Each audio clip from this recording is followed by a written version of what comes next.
We've seen the discord in our communities in this country. The latest in what has been a long history of racial inequality. The scab of consciousness was pulled off by the murder of George Floyd in Minneapolis.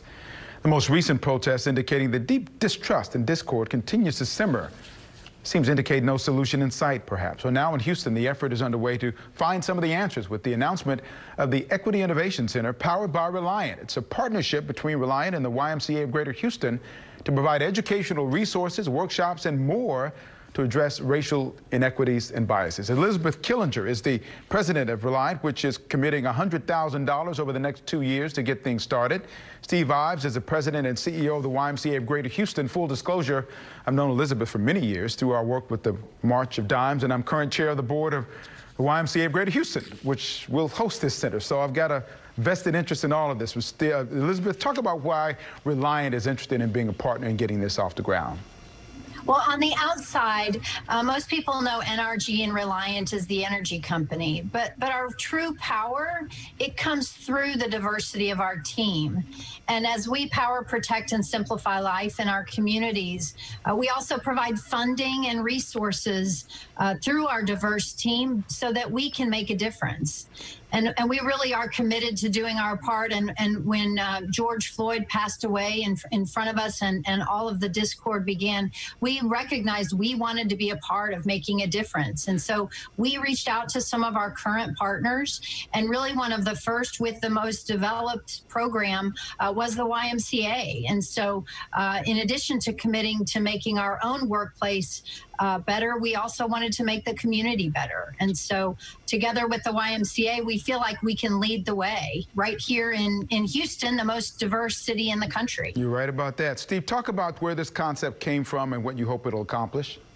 Sure. For more than 130 years, the YMCA has been a convener of community, a strengthener of community by bringing people together for the most critical issues that are facing the community at that time. It's taken many iterations over that more than a century of service.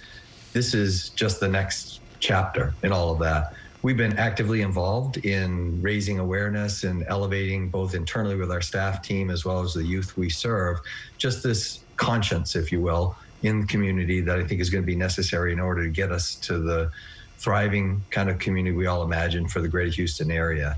And when shortly after the killing of George Floyd, and we had been in conversation already with our partners at the Minneapolis Twin Cities YMCA around a novel idea they had for an equity center, we decided to move more quickly, and we're just thrilled to have Reliant jump in, feet first, right away, not just to provide some funding, but actually to innovate with us. So the plan is for our team to continue to do our work internally, and Reliant for us to learn together and develop more and more opportunities to facilitate space and opportunities and the environment in which many, many more Houstonians will elevate and learn and grow to create a thriving community. Elizabeth, what do you hope this center's impact will be in the long term? Obviously, when you plant a seed like this, you want it to grow. What do you hope it will become?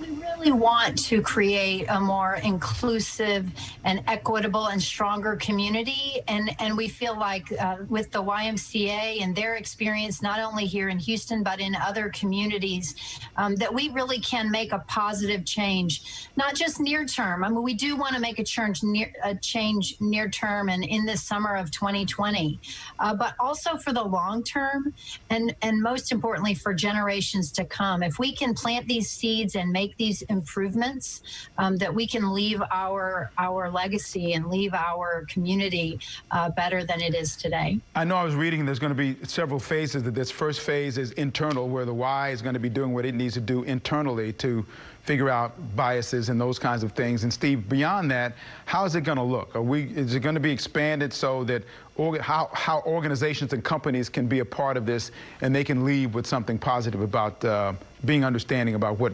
equity is all about?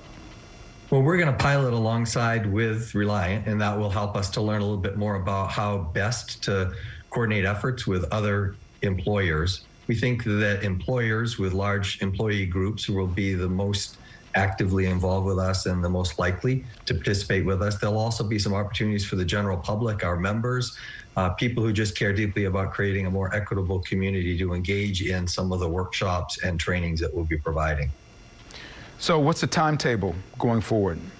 Well, you know me well enough to know yesterday if I could have it, but we're going to be judicious in how we do this. We want to make sure that we get it right and get it sustainable, as Elizabeth said, for the long term.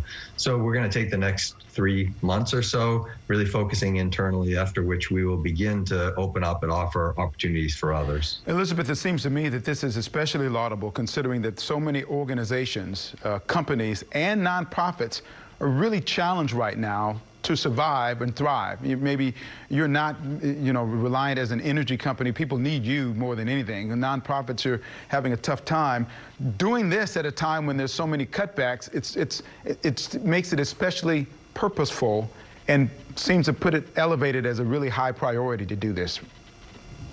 It really does. And Kimberell, as you know, we have been focused for years. It's in our DNA to make a difference in the community where we are.